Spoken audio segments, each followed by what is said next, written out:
ده ايه الشلل ده؟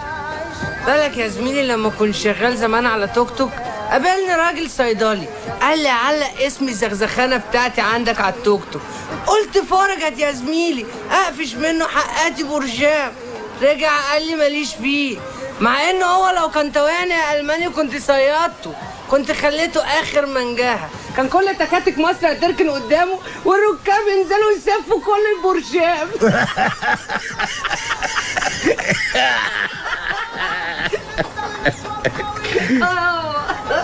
يا الماني مالك ساكت ليه؟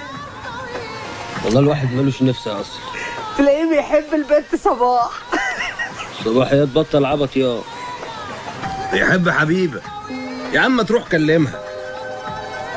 بنت نظيفه وبنت ناس، مش عايز اشبهها. تشبهها ايه يا جدع؟ هو انت جربه؟ ده انت الالماني يا زميلي، الدول كلها تعرفه.